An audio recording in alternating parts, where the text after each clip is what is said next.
y'all, let's get to it. So today, by the title, you will see that I am doing a lace with box braids in the back. Now this probably would have been better if I had a fuller lace, but it just all depends on the client and what they prefer. So let's get to it. I am using the Ericka J Hold Me Down adhesive glue, and I will be using 2 to 3 layers today. And you do want to make sure that when you do lay it down, you don't want to do too much, because if you do too much, it won't dry up clear. It'll be kind of like a gooey substance. So make sure you just put enough on there. And today I will be doing piece by piece instead of just gluing the whole scalp down. I will be doing I believe I split this into 3 sections for the glue. But you just want to make sure you put enough down, not too much, just put enough, and then you just want to spread it out evenly. Make sure that it is spread it out, because if you do leave thicker patches of glue in certain areas, it will not clear evenly. You will have patches of glue that will not turn clear. So just make sure that you do, evenly spread it out like how I'm doing it now in this video.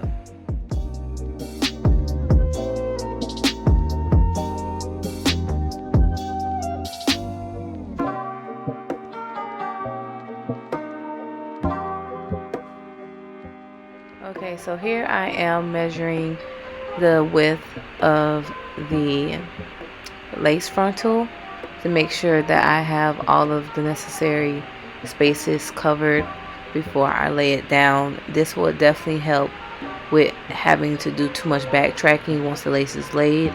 This helps with, getting those little pieces that you need, getting those glued down as well.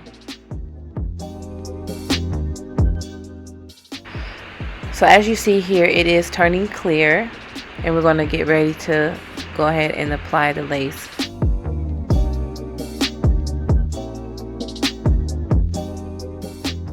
So as you see, that lace is melting right in with her scalp, and I'm having her just hold it down as I go ahead and blend the lace, as I go ahead and melt the lace to the scalp.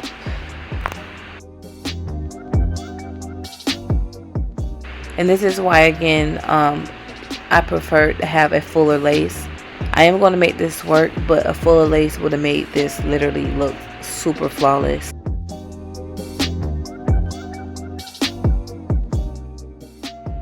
So right now I am going to go ahead and apply the glue to the forehead. Again, just following, this is literally the same steps as I did in step 1. But you see here, I did put a little bit too much glue, so I am kind of evening it out on the other side as well. But yeah, you just want to avoid using too much glue, because it can get messy really quick. And you also want to avoid having that glue touch the hair, part of the hair that's going to be in the braids, because you don't want those to be very sticky.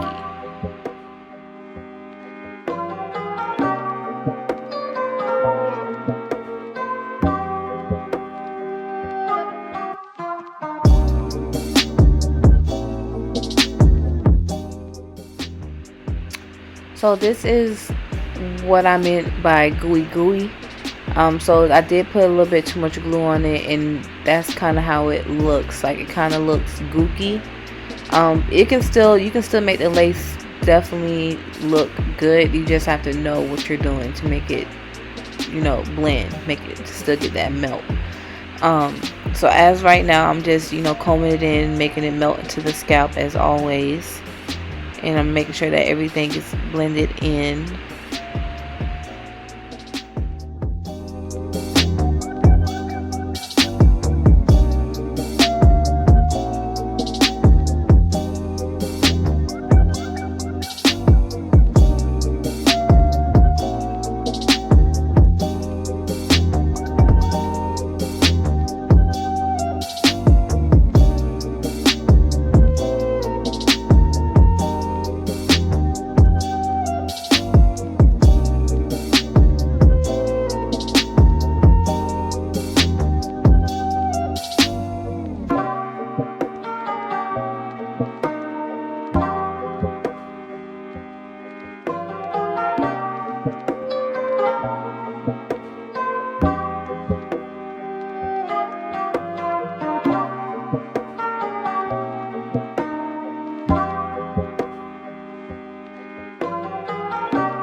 right now I'm just cutting off of some of that extra sideburn lace that's not needed. And then I will be going back over with some more adhesive to glue this lace down, because clearly I didn't spread it out wide enough.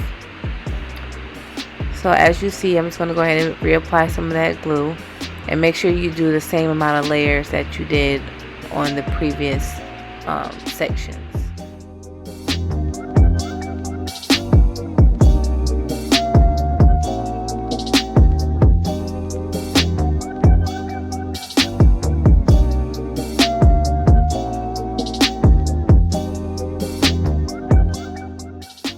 After you do that sideburn, you're just going to get like an elastic band or like a scarf or something that you can tie around to hold down this frontal to make sure it is stuck in place. You're just going to just leave it there. I did leave it here until I did like this section of plaits. Once I got done with this section, of course I went ahead and took it off to go ahead and start that row that's connected to the frontal.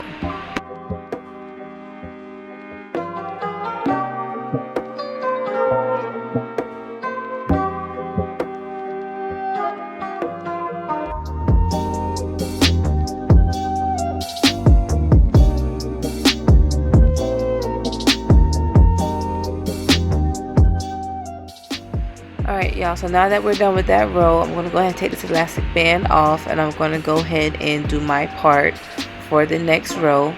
And I want you guys to really pay attention on how I mesh the lace wig with her regular hair. I pretty much just did the ultimate blend. Yeah, so keep watching.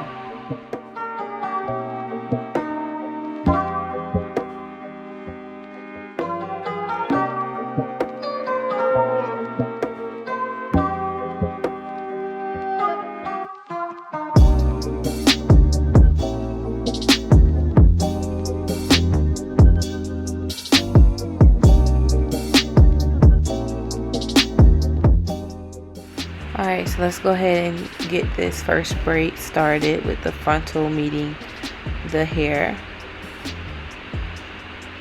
So I'm just going to put a little bit of glue where I seen the lace that was still sticking up. I went ahead and, filled that in. That way there's no gaps or spaces between the lace and the hair.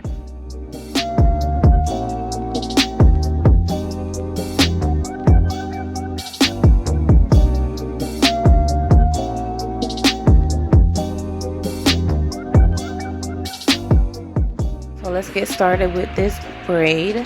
So I will be using some Cream of Nature black edge control. I will have everything that I use on her hair in the description below, so make sure you check that out. So I am blending. The reason why I'm using that black edge control because it's going to make it look more natural and less pretty much it's just going to be an extra blending method that I'm going to be using. So you'll definitely see once I get done with this braid, you'll see exactly how natural this really looks.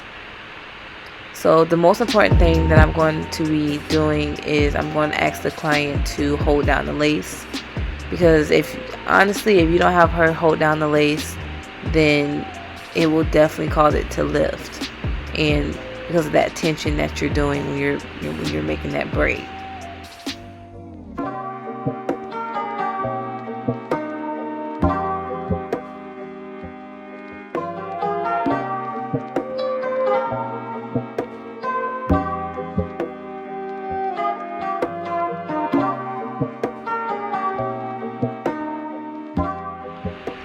So y'all, make sure y'all do not forget to pull those edges out where you want those baby hairs to be at, because I almost totally forgot. So that's very important. Always make sure you ask your client though before you just don't do edges or automatically do edges, because some people like it, some people don't. But yeah, so this is the piece where I laid out a piece of the edge, and I'm going to do the same on the other side as well. I did a little bit of baby hairs because she kind of wanted to look dramatic, but not really dramatic. So you'll definitely see how it turned out in the end.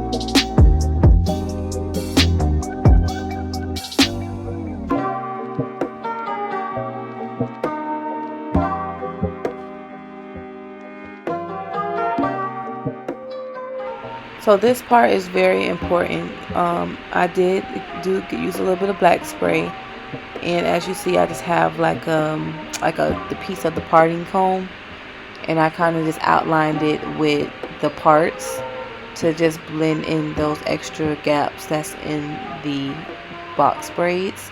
And as you see, it looks very, very natural. Try not to use too much pressure when you're using, and also try not to be too close to the scalp when you're using black spray, because it does run, and also it does get, the closer you are to the scalp, the darker the content will be on the head or wherever you use it at. As you see here, I'm not doing too much. I'm just doing like a little swoop, and I'm gonna do the same thing on the other side. What I have learned with doing baby edges over my time span of doing them, they don't have to be perfect. They don't have to, the left side doesn't have to match the right side, as long as you just do, you know, some swoops. So y'all, I am doing the finishing touches off camera, like dipping the hair in the water, but here are my end results.